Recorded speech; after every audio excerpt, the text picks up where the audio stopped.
Tips for boosting your confidence.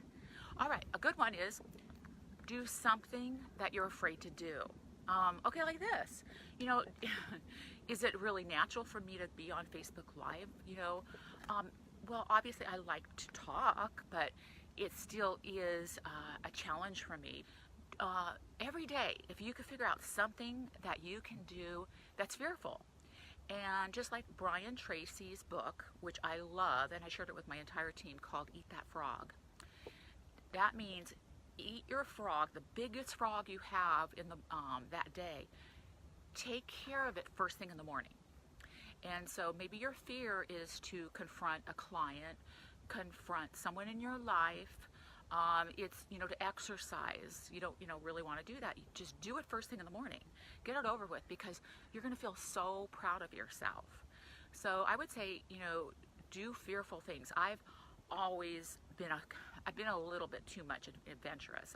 I've really scared my family a lot, where I've gone backpacking by myself for 45 days in Europe, and then I fell down a mountain in the Pyrenees, and I was in a tree for 16 hours, and I got frostbite, but don't worry, I didn't lose any, not that you would have to worry, but I'm glad I didn't lose any toes or anything. But I was in between Spain and France. I didn't even know where I was at. But was it a great experience? Yeah, because I compare everything to that experience, and I was rescued by the search and rescue. And then I continued on with my little trek. So do things that are fearful, but maybe don't be as bizarre as I've been with doing like travels by myself and stuff, especially in today's age, because that was back in like 2001 when I did that. Remember Tony Robbins saying, I went to a Tony Robbins seminar, gosh, a long time ago, probably 20-something years ago, and it really changed my life. And it's just, he says, when you're feeling the most frustrated and insecure is when you're about to make a major breakthrough. So just remember that, because right now you may be so frustrated, you may be so worried about something. You're on the brink of making a huge decision that's going to make, it's going to be life transforming. It could either be really negative or it could be really positive. But that's one thing I always remember. And I'll give you an example. I remember I was so fearful of moving to Orange County. Gosh, it was about 29 years ago, and I was new I was selling real estate in a small town in China Lake, Naval Weapons Center area in Ridgecrest, and I was really the bomb there. I was selling like 80 homes a year, but I was only in it for about a year and a half there, so I was really recognized for my achievements there. So I thought, okay, I'm going to move to a bigger area and move to Orange County, and I decided to do that within 30 days of meeting up with a real estate speaker who convinced me to do that. But I was very fearful. I only had like $5,000 in the bank because I had just purchased a home. But I'm a firm believer, at least in my life, that things happen for a reason. And people are brought into my life for a reason, and whatever you put out there, you get back. So within reason, of course. So a lot of times, if you're feeling really insecure and stuff, just remember, that's how change is made. All right, this is good.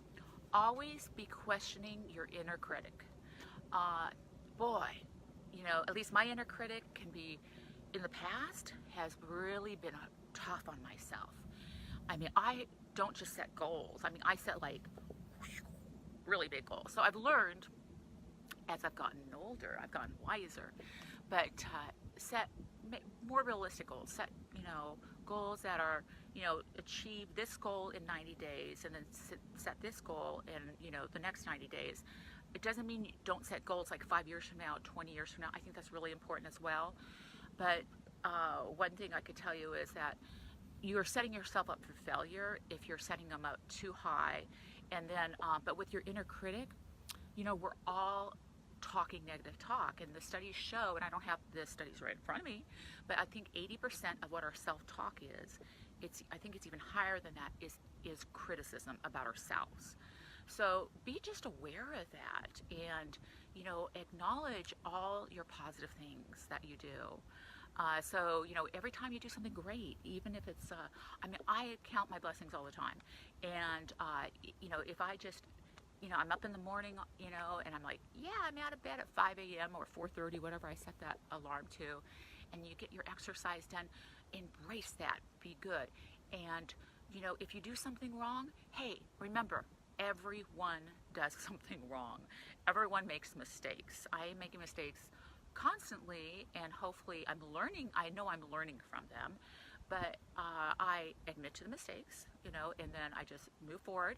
And I usually journal about it, like what I could have done better, what I could have done to prevent that, or to how it's going to change my reasoning in the future. Create personal boundaries. This will really help your self-confidence, because sometimes we allow people to affect our lives too much. It's with, even our families, our friends. We're giving way too much with our clients. I mean, I have some, all my clients, well, most of them are very, very amazing. But some of them, they're like, oh, I think I got this the other day. Oh, well, why don't you have your team go pick up the paint for my house and meet with the painter? And I'm like, well, we are a full concierge service. But he texted me at like 6 in the morning to go have it picked up at 8 a.m. Okay, that's a little overboard, I think. And we're staging his house, and doesn't mean that we're painting his house, but anyway, but he's a really, really sweet man, and I was just like, it's not going to be possible. So set boundaries. There's certain things that and Mona, thank you so much, you're awesome. There's certain things that you're not going to be able to do, and you really have to set boundaries with your kids. I see this all the time. I don't have children. I really admire great mothers and fathers, because that's the hardest thing you could do in life, most difficult task.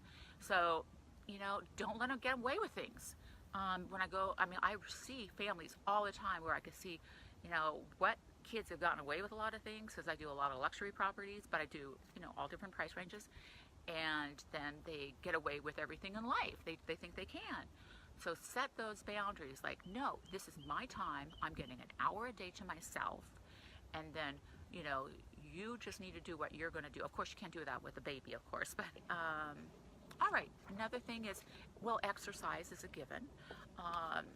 Exercise, I changed my exercising so that instead of trying to exercise to look good, oh, I want to get into the, that perfect size, I'm exercising for my energy level. And the other one is, everything else is a byproduct, and it's a wonderful byproduct. And I've always been an exerciser. I was a competitive runner in high school, so exercise has always been extremely important to me. So I really feel it's important to kick up our endorphins. And what I recommend, because there's been times in my life where I don't want to exercise. I've gone through the valleys, believe me, and that's why I can talk about this confidence thing, because I'm really good about, trying to seek, how to improve your confidence. But, sometimes it's just a matter of getting outside your door, and, don't compare yourself to others. Just start by walking. Walking is one of the best things.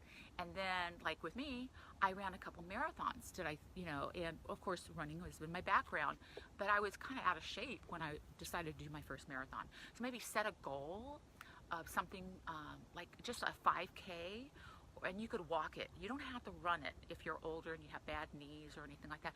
But you'll look forward to that, and it will get you up in the morning to do it.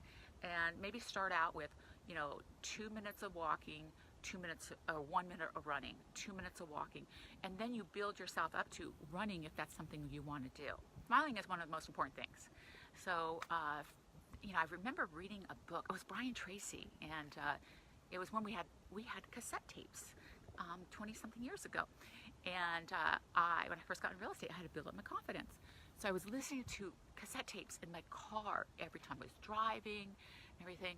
And he always was saying, smile, because it brings up your endorphins. It's just like all the muscles in your face and everything. You wouldn't believe the chemical responses that go up into your brain. And, it's an instant rush. It is better than most of these antidepressants and stuff like that. Just smile. And throughout the day, maybe like have a reminder to be smiling all the time. And even when you seem like it's dorky, just smile. And that's actually how you meet people too. You just smile all the time.